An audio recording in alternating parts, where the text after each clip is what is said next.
Sejam muito bem-vindas, sejam muito bem-vindos. Esse é o podcast da Litera, uma realização da Litera Cultural.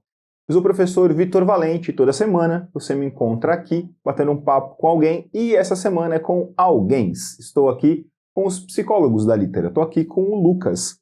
O Lucas já é velho de guerra da gente, está conosco já há 7 anos. O Lucas é psicólogo pelo Mackenzie, especialista em eu nunca consigo pronunciar esse negócio. Em diagnóstico de Rorschach. Nesse negócio, ele é especialista nesse negócio. Também tem pós em psicologia do esporte. Tem 11 anos de clínica, como eu falei, há 7 anos aqui na Litera Vestibular. Do meu outro lado está aqui a Raíssa. Tudo bom, Raíssa? Tudo bem, Tranquilo? e você? Tudo certinho, tudo na paz. A Raíssa também é psicóloga pela Anhembi Morumbi, atua com recursos humanos já há 16 anos, 12 como especialista em recrutamento e seleção, tá certo? Tá certo. Tá certo, o gabarito tá certo. Em psicologia clínica desde 2019 e chegou neste ano de 2024 para formar o nosso time aqui na Litera também. Muito bem-vindos, pessoal, muito bem-vindos. Obrigado. Obrigada. Nem vou dizer muito pela visita, porque vocês trabalham aqui, mas né, não chega a ser uma visita. Queria começar, gente, abordando uma questão que me parece relevante, em especial para um público que nos ouve bastante, que são alunos de pré-vestibular e familiares, pais, de modo geral. Tem um papo que é muito comum a gente ouvir, que essa é uma geração ansiosa demais, e até flertando com uma geração de cabeça fraca, ou coisas nesse sentido, e sinceramente me incomoda um pouco esse tipo de conversa, papo estranho, esquisito. Me faz perguntar para vocês, a adolescência, a juventude, é uma fase ansiosa por si, ou de fato estamos vivenciando uma geração que lida com certas questões que proporciona uma maior ansiedade, por assim dizer? Faz sentido? Não sei se me fiz entender o que falei com vocês. Faz sentido. Luquita, o que você acha? Eu acho que, assim, eu não gosto de generalizar essa ideia como algo geracional. Eu acho que a gente vive uma modernidade muito difícil de se compreender. O que eu quero dizer com isso? A ansiedade por si só é a expectativa de que algo não vai dar certo. E vivemos uma época onde tudo tem que ser muito certo. Então, as redes sociais, elas promovem essa ideia de perfeição. Somos, hoje, muito mais idealistas, no sentido do que gostaríamos de atingir e de o que é o ideal de sucesso. Tá. Então, consumimos muito essa ideia de riqueza como sucesso, consumimos muito essa ideia de sucesso profissional. E tudo muito superlativo, né? Tudo exagerado. muito grande, tudo muito exagerado. A gente tem acesso a isso pelas redes sociais, então, assim, se você não é o Jeff Bezos, você é um fracassado. Só que 3%, 2% do planeta tem esse nível de riqueza, né? Então a gente começa a falar de um inalcançável. E aí a ansiedade começa a se expressar. Então eu não acho que seja uma questão geracional. Eu acho que essa geração que hoje a gente acaba atendendo aqui, ela nasceu afogada nisso. Mas eu coloco os pais nesse bonde tranquilamente. Porque eles são reprodutores disso. Dificilmente, por mais que a gente fale, você vai num restaurante e você vê uma mesa onde só os adolescentes estão com o celular na mão. Sim, verdade. Isso não acontece. O que acontece é que a família inteira está consumindo a mesma coisa. Sobre o pretexto de que, mas eu estou trabalhando no celular. Então, eu não acho que é uma questão tão geracional. Eu acho que é uma questão mais de como vivemos hoje. Isso é a nossa realidade. A nossa realidade é essa e as pessoas têm isso. É uma busca por um corpo perfeito, por uma mente perfeita, por um trabalho perfeito. E, inevitavelmente, vão haver falhas, porque o ser humano é falho por natureza. A falta é o que constrói a subjetividade humana, é o que torna nós neuróticos, né? E eu acho que a gente tem um problema, na verdade, em aceitar esta realidade, de ser um ser faltante. Então esse é um problema que é muito difícil de resolver e é muito mais fácil a gente encapsular ele como, eles são fracos e a gente aguentava. E pessoalizar, né? Tornar isso individual. Raíssa, sobre isso. Concordo, eu não acho que é uma questão de geração, Eu acho que é uma questão de momento que a gente vive, sociedade, tudo que a gente construiu até aqui, né? E as redes sociais, celular, o smartphone tá o tempo inteiro na nossa mão e a gente não sabe mais lidar com tédio. Sim, A gente não sabe ficar parado, sem fazer nada e só aceitar que você tá sem fazer nada. A gente quer super tá produzindo o tempo inteiro, e produzindo não necessariamente é trabalhar, ou, né, ou estudar, mas aí, tipo, eu não posso ficar sem nada pra fazer. Eu tenho que estar fazendo alguma coisa o tempo todo, porque o celular faz com que a gente tenha essa ideia de que a gente tá produzindo, que a gente tá aprendendo, que a gente tá absorvendo coisas, porque a gente tá, na verdade, né?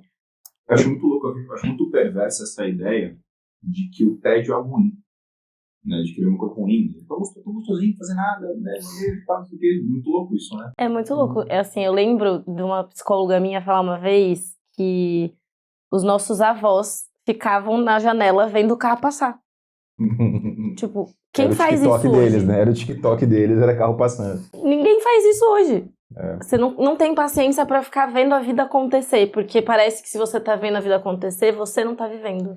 Muito interessante como isso acaba permeando uma série de questões, né? Porque a gente acaba com a contemplação, aí joga um pouco pro meu lado, assim, né? Na área da arte, por exemplo. Como é que você curte um filme, uma pintura, uma tela legal, você vai a um museu, uma peça de teatro, enfim, né?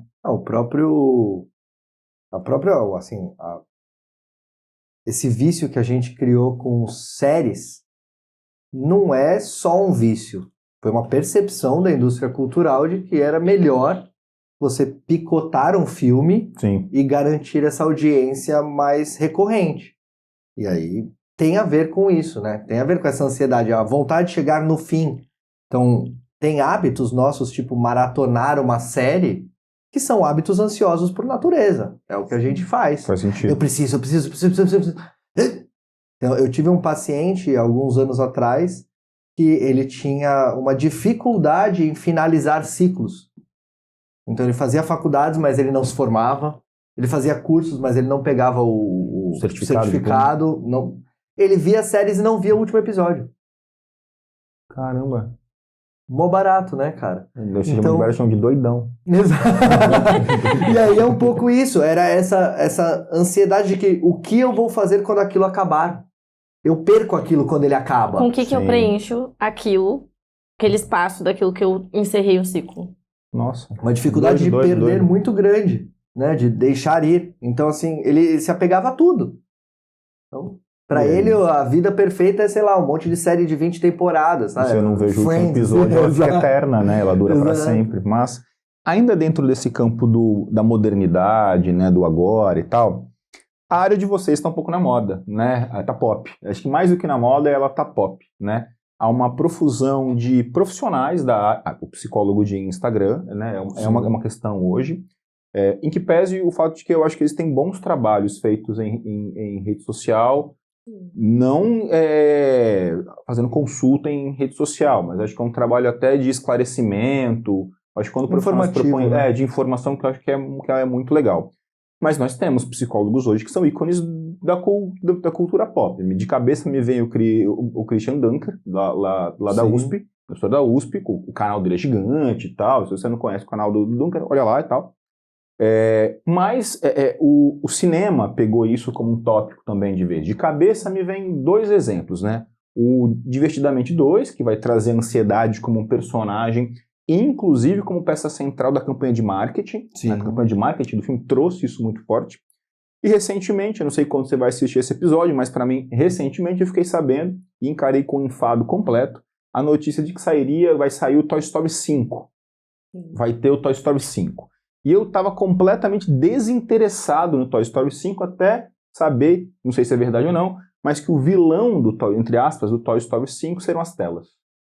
Né? Aí eu passei, desgraçados, eles me fisgaram de novo, sabe, assim, passei a me interessar de novo. Conseguiram. O que de alguma forma é uma abordagem psicologizante, por assim dizer, das questões, né? Quando você aborda crianças, telas, abandonar brinquedos, estamos aí.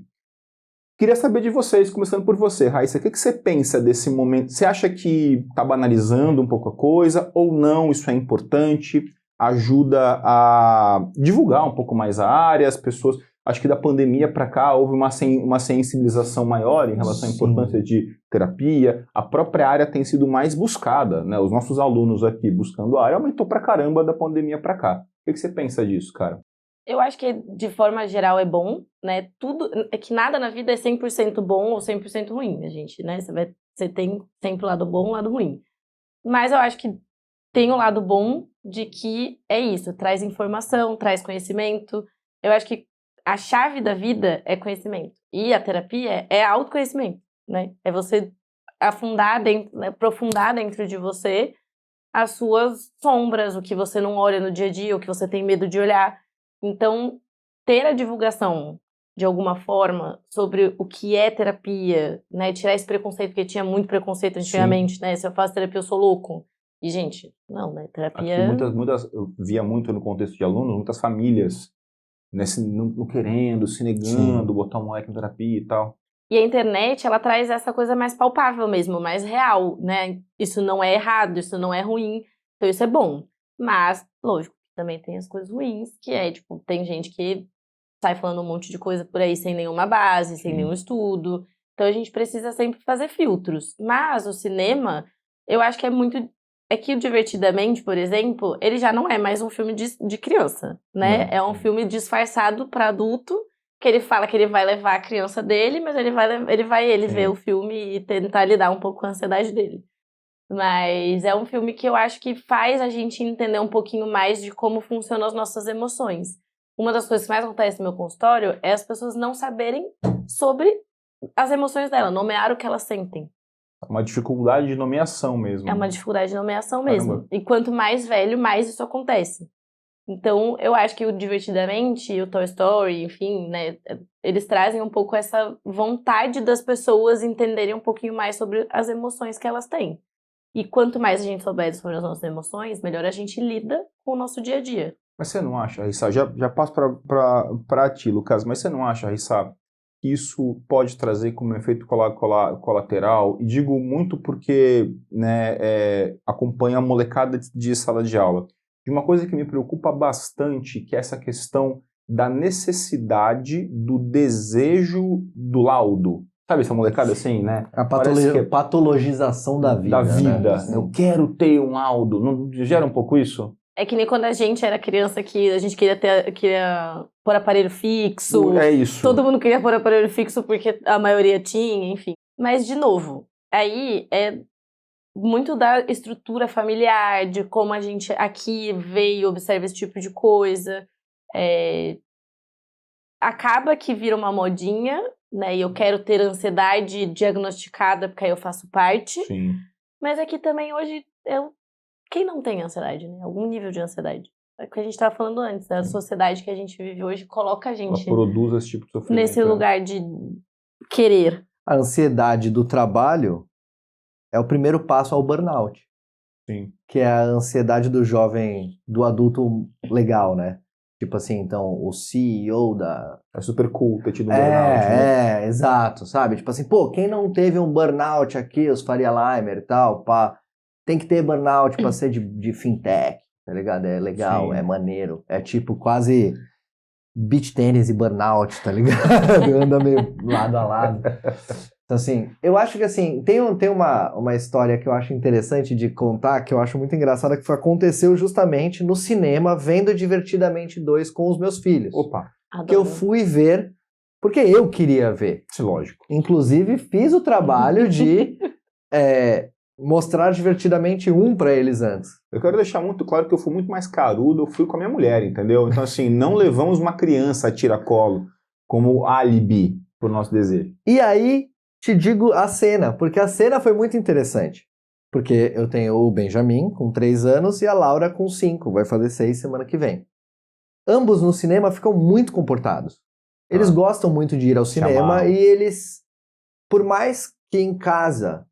eles assistam televisão correndo pela sala, no cinema, no teatro, sempre que a gente vai a algum lugar assim... Eu tenho um cão que é igualzinho. Exato. Eles ficam Tenho dois. quietinhos. Os cães se comportam melhor que as crianças na casa. Na minha casa, no caso, os cães estão de boa. E aí, foi uma cena muito hilária, porque, assim, a ansiedade quando ela toma controle da Riley e tem aquela cena da crise de pânico, desculpem o spoiler aí. Não, depois que o tempo já passou, já não é spoiler. É, vocês já tomaram esse spoiler faz tempo. Quando tem a cena da crise de pânico, tem 3 senhoras assistindo uma fileira atrás de nós.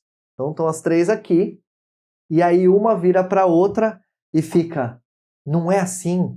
É assim mesmo, não é? Caramba, é exatamente assim. E aí a Laura, minha filha mais velha, ela fica possessa.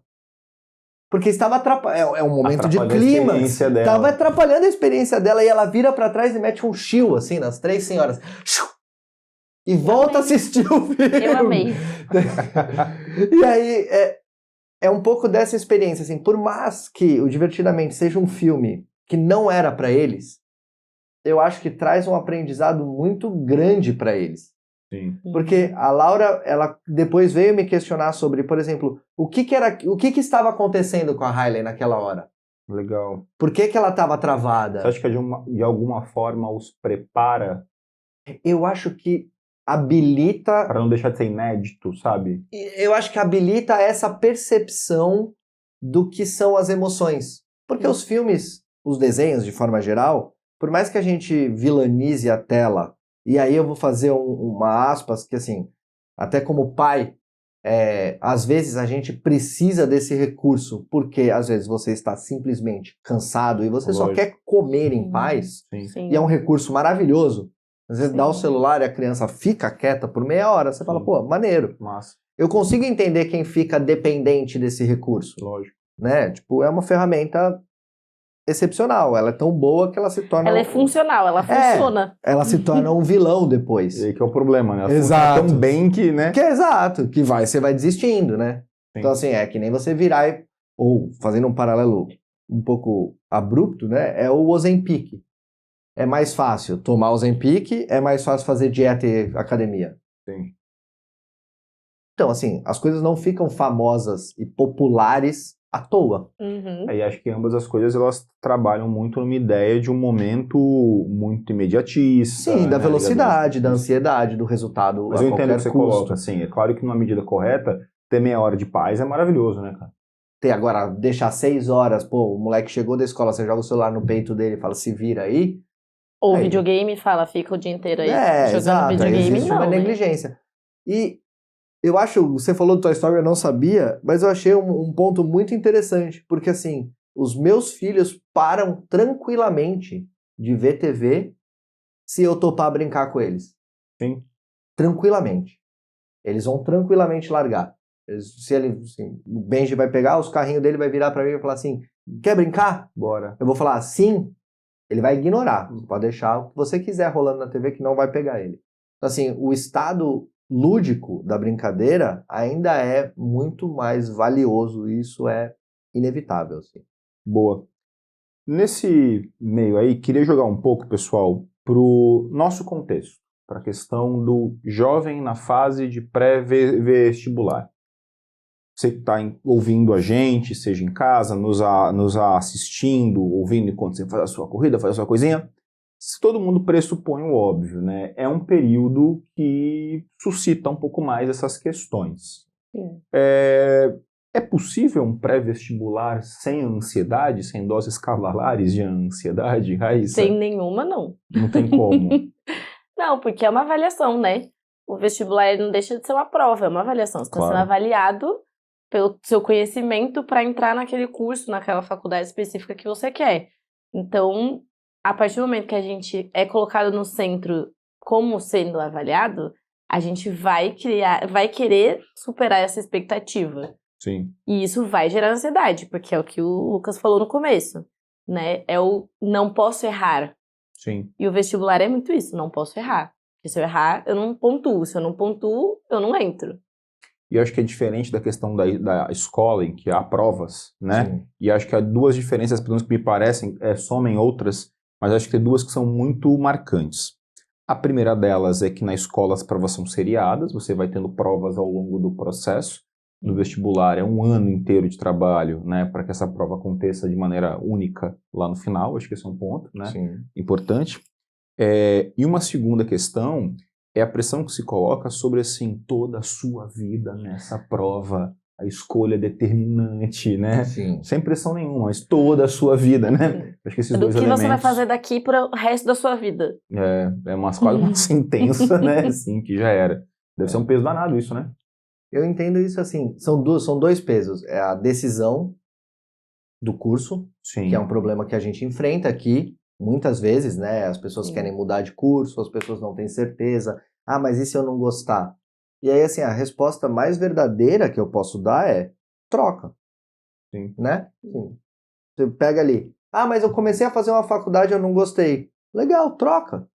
Eu fiz isso, inclusive. Eu terminei uma e fui fazer outra. O que você fez? Eu fiz Relações Internacionais, eu me formei, e aí eu falei, não, é isso. Eu fui fazer psicologia. E a vida após relações internacionais, né? E a minha vida aconteceu na psicologia, Vambora. mesmo depois de 4 anos de faculdade.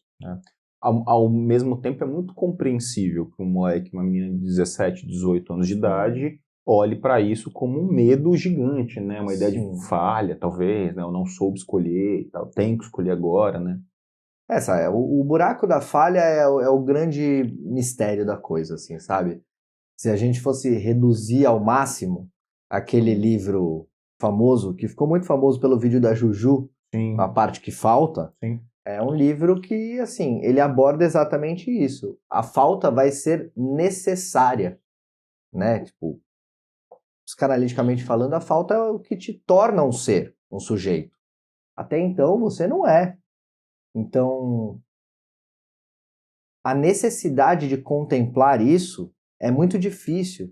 O vestibulando ainda tem um problema extra, que é, muitas vezes tem expectativa da família, muitas vezes tem uma pressão financeira real, Muito concreta ali, muito né? concreta, do tipo, a gente tem grana para 1 ano e é 1 ano, trampa de 1 ano, vai lá, é isso, ou você não vai fazer faculdade. Sim. Beleza? Existe essa pressão. Opa.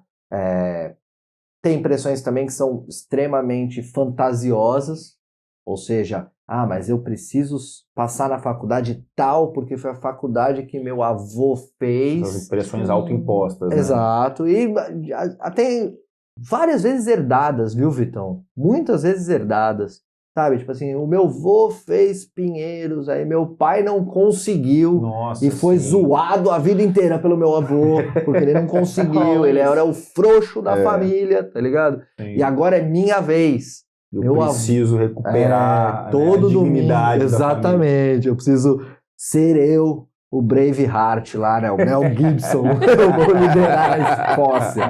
Então, tipo, existe isso.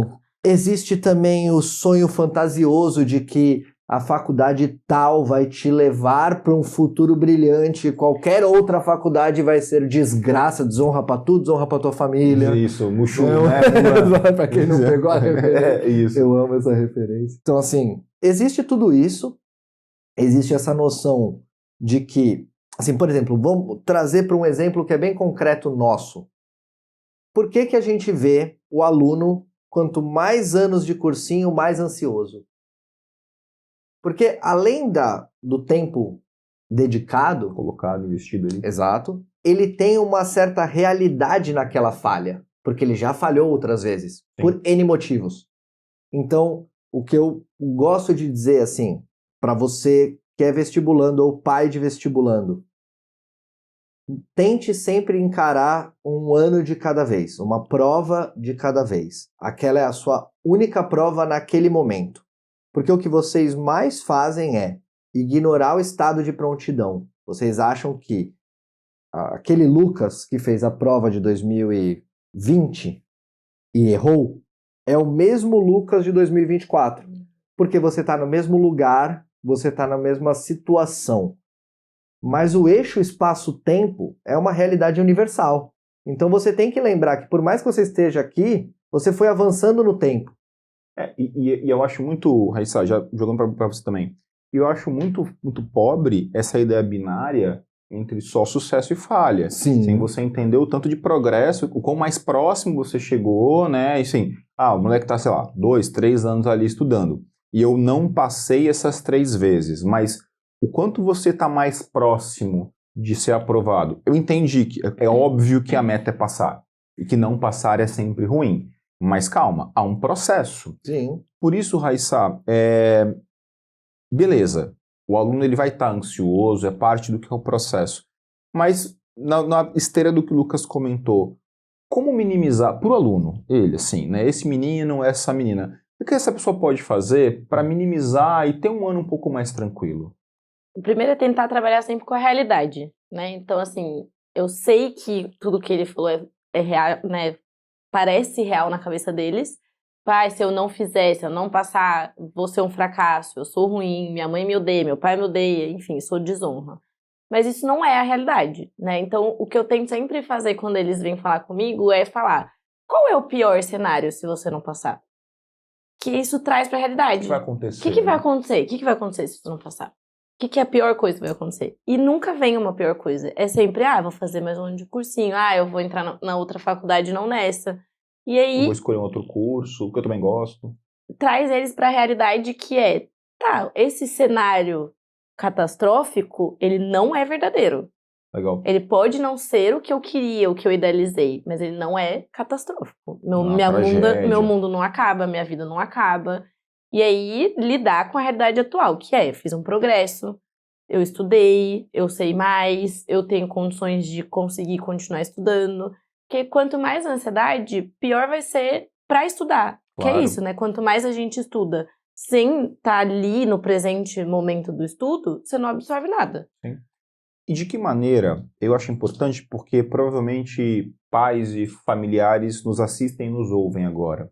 E de que maneira a família pode prestar um auxílio? Porque eu acho que os pais têm uma dificuldade muito grande nesse momento, porque é o momento da vida, eu acho que tem duas coisas que me passam pela cabeça. Para a maior parte dos alunos nesse período, é o primeiro grande teste da vida, né? O primeiro grande momento, que sou eu comigo mesmo para fazer acontecer. Que depende deles, né? Isso, é uma angústia danada. E é o momento em que esse pai, essa mãe, não pode fazer pelo outro. Não. Ele é só mero torcedor, ele tá na arquibancada gritando, vai Rebeca, dá o salto aí e vambora, tá ligado? Né? É só isso que eu tô fazendo. E aí eu acho que esses pais também ficam muito angustiados, muito ansiosos, e muitas vezes acabam prejudicando a melhor das intenções, querendo contribuir. Isso é super comum, a gente enxerga isso direto. Como que essa família pode, de alguma forma, auxiliar a que esse aluno tenha um ano melhor? Eu aposto numa ficha que eu acho ela contraditória, mas ela é interessante, que é o tentar se afastar. Principalmente se você não criou uma dinâmica de diálogo com esse adolescente desde sempre. Confia nele, né? Assim, você não vai conseguir promover um bom resultado sufocando essa pessoa. Sim. Então eu vou dar um exemplo, por exemplo, de fora do trabalho que eu tenho lá com os meninos que jogam tênis lá. Explica um pouquinho isso pro pessoal que não conhece. Desculpa. Eu acompanho uma equipe sub-18 de um clube aqui da região de tênis. Uma solução que a gente arrumou e que tivemos ótimos resultados foi tirar os pais da lateral da quadra. A gente literalmente proibiu os pais de assistirem os jogos. Sai daqui, seu Zé. Era isso, mas o clube ali tem um barzinho. Vai lá beber! Pega uma breja, come uma batata lá, velho. O trabalho do pai ali é suportivo, ou seja, é você manter tudo pronto para que esse aluno possa se dedicar aos estudos. Sim. Então assim, vamos tentar não dar mais problemas do que ele já vai ter esse ano. Saca? Mas eu não consigo. Ele vai ter que mesmo assim continuar ajudando nas tarefas de casa. Tudo bem. Mas tentar não acrescentar nada na rotina deles. Se você conseguir, inclusive, tornar ela mais tranquila, melhor.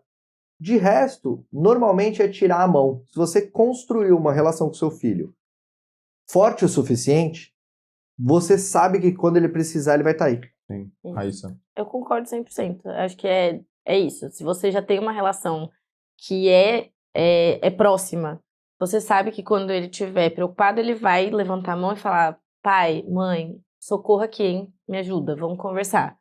Se você não tem essa relação, só observe de longe, não pressiona, não fica em cima, não pergunta se está estudando, porque eles sentem isso de uma forma como se você estivesse ali falando: você tá, tô aqui, hein? Você tá fazendo, né? Você tá fazendo de verdade, porque eu tô pagando, hein? porque eu tô não sei o quê. E Esse é um detalhe importantíssimo. Porque sempre vem, isso a gente vê aqui o tempo inteiro. Sim. Ah, não, tem que fazer valer, hein? Tem que fazer valer, hein? Questão financeira. Exatamente. Fazer Porque valer. assim, a gente não pode ignorar que isso é uma realidade. Então, assim, usa-se muito isso. E uma outra arma que os pais usam muitas vezes sem saber e que eu acho muito ruim, é um tiro que sai muito pela culatra, é tentar usar a culpa como motivação. Nossa, isso é horrível. Sim. Mas fazem muito, Horrível, muito, não, muito. isso é Mas padrão. é sem perceber também. Sim, Não por isso que eu é. falei. Sem perceber. É muito Não, sem não querer. é um toque que a gente dá, assim, de coração. Porque é isso, Uhum. assim, muitas vezes é isso. Você vai pelo... mas pô, a gente tá se sacrificando tanto. Papai tá se esforçando Poxa, muito. agora, sabe, você tem que conseguir, porque, sabe, eu não sei se eu consigo mais. Meu Deus. Brother, Nossa. não é sobre você, tá Sim. ligado? Não é sobre você. Sim. Sim. Sabe, tira a mão. Tipo assim, Aliás, um comentário, uma coisa que alguns pais fazem, alguns não, muitos pais fazem aqui na Litera, e se você é nosso aluno, saiba que a chance de seu pai e sua mãe ter feito isso, ela é muito grande. Os pais entram em contato com a gente aqui e pedem para bater um papo sem que os filhos saibam, não para caguetar você, aluno, tá? Mas para que ele possa ter a ansiedade dele um pouco aplacada. assim. Então assim, Vitor, eu não quero que você caguete o meu filho. Tá tudo bem? Algo vai assim, Sim. as coisas estão acontecendo? Cara, eu adoro quando os pais fazem isso, porque é uma conversa que, em geral, apacenta os pais. Eu tenho certeza de que em casa a coisa Melhora. Sim. Melhora. Então, mas isso é então. uma alternativa. Porque, na verdade, é a ansiedade do pai e da mãe que ele geralmente joga no filho que tá fazendo vestibular. Então, não sei lidar com a minha, né? Tipo, vou atrás de outras formas Exato. que não seja jogar lá na criança, adolescente. Exato. Boa. Então, assim, tem muito disso. E assim, é que também não é todo mundo que dá a sorte de ter um cursinho que vai atendê-los. Opa, aí já é outra coisa. Aí já é outra seara, entendeu? Então, assim, existe isso. Mas eu acho que, assim, a gente tem que fazer, sim, essa autopropaganda nesse sentido, porque é um trabalho que a gente faz com muito carinho e que as pessoas não enxergam. Quem normalmente enxerga esse trabalho é quem colhe esse benefício. Sim. E quem colhe benefício, colhe calado. Mas, cara, eu não tenho problema nenhum em falar muito bem do trabalho que a gente faz aqui em relação a isso, ao trabalho de vocês. A Litera conta com um psicólogo na casa e o Lucas está com a gente desde o início. Ele é a pessoa que está comigo desde sempre, né? Aí você entrou esse ano. Antes da gente ser um cursinho, Sim. né? Muito cedo. Conversava isso num outro episódio. Se não me engano, o episódio com a Débora Veloso, não é, Neto? A gente conversava sobre isso, né? Muito cedo. Eu sou professor de formação, meu sócio é advogado. Nós não temos ferramenta para lidar com certas questões. Então eu preciso entender a minha limitação porque assim, vou falar a mesma frase que falei no outro episódio.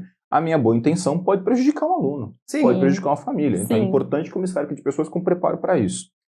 Então, assim, fazemos um excelente trabalho, tá, em relação a isso, tá, gente? Tô muito de boa com isso. Pode ficar tranquilo. Pacificadão.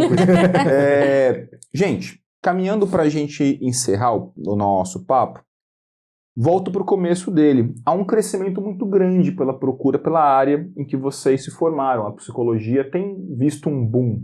Sim. Por diversos motivos. Acho que é multifatorial. Acho que a pandemia tem a ver com isso. Esse espaço mais no imaginário pop, acho que tem a ver com isso também. Isso é muito bacana. Acho isso muito legal. Como essa demanda está aumentando, as notas de corte para psicologia explodiram nos últimos assustada. anos. É muito louco. O segundo curso mais concorrido era a FUVEST, se não me engano. Olha só, né? Que dicas vocês dariam para meninas e meninos que estão querendo? Eu sempre gosto de fazer essa pergunta, porque tem muita molecada que ouve a gente aqui. Que dicas vocês dariam para alguém, para um jovenzinho, para uma jovenzinha que está pensando em entrar na área? Bom, acho que o primeiro fator gosta, né, de lei, de filosofia, de pensar fora da caixa, no sentido de... Não gosto dessa palavra, né? Essa frase, fora da caixa. Fora da caixa. Aí eu fui muito RH agora. Seus anos de empresa não te largam. Desculpa. Mas é mais pensar realmente, assim, né? Estourar a bolha. Porque psicologia é lidar com gente, né? E pessoas não são iguais. Ninguém é igual a ninguém. Sim. Então, Gostar de gente é um gostar ponto de gente. fundamental. Não, tem que gostar de gente, Tá. né? E aí eu acho que é isso. Eu dou a dica que eu sempre dou para os nossos alunos quando vêm me perguntar. Eu gosto muito da faculdade de psicologia, mas uma coisa que vocês têm que ter certeza no coração de vocês é que a faculdade de psicologia é uma faculdade introdutória, digamos assim. Você vai aprender 200 escolas. Então, não tenha medo de sair da faculdade, ou até mesmo enquanto está na faculdade, já iniciar seus estudos dentro das áreas que você mais gostou. E vai namorando aqui, namorando ali, conheça, né? Ela vai te apresentar 1 milhão de portas, todas elas são legais, Sim. todas elas são divertidas, então assim, você vai ter árvores e árvores da psicanálise, você vai ter árvores e árvores do behaviorismo, do comportamental, você vai ter toda a área neuro que está crescendo muito. Sim. Com as questões das imagens e tal. Então, assim, não tenha pressa, não seja tão ansioso para a gente amarrar e lembre-se que você vai ter que ficar numa situação de aprendizado constante. Sim. As áreas da saúde têm essa condição, que é, se você está se aperfeiçoando constantemente, você está constantemente ligado, integrado nas coisas. Então, assim, você vai ter que fazer uma pós, sim, você vai ter que fazer 2, você vai ter que fazer 3, você vai ter que fazer Curso especialização. livre tem de monte. Ixi, é estudar, gente. A gente estuda Você muito. não vai fazer uma faculdade, arrumar um emprego e ficar parado lá para sempre. Você não tem essa opção. Em síntese, né? Gostar de gente, gostar de estudar, são pressupostos fundamentais para começar a brincadeira. Sim. Legal, excelente. Pessoal, espero que vocês tenham gostado bastante, como eu gostei dessa conversa, desse episódio do Muito podcast gostosa. da Litera. Gostaram, crianças? Muito. Maravilhoso. Maravilhoso. Que maravilhoso. Cara, espero que vocês tenham gostado de verdade. Se você gostou, não esquece, se você está assistindo a gente, de curtir o vídeo, assinar o canal, ativar o sininho, aquele negócio. Não esquece também de você, se está ouvindo a gente no seu distribuidor de podcast, de curtir também, beleza? Eu não sei o que eu tenho que fazer. Os presentes? Eu tô com os presentes. Olha lá, fui aqui sabotado pela produção, porque tava na minha cabeça o presente, era a sequência do que eu ia fazer. Tá? Então, depois que você curtiu esse episódio no seu distribuidor de podcast, pessoal, não posso encerrar sem dar os presentes para vocês. Estava na cabeça já, tudo bem? E enviar para o seu colega. Opa, fundamental. Essa é uma parte importante. Compartilhe este momento gostoso com o seu amigo que você acha que vai gostar desse momento gostoso. Ele tem um momento gostoso com a gente também, velho. Momento gostoso é muito legal. Caíssa, para você, nossa canequinha, essa é a cenográfica. Eba. E a nossa ecobag. Muito Luquita, obrigada. Eba! canequinha e ecobag. Muito obrigado. Pessoal, beijo para vocês. A gente se vê no próximo episódio. Tchau, tchau. Tchau, gente.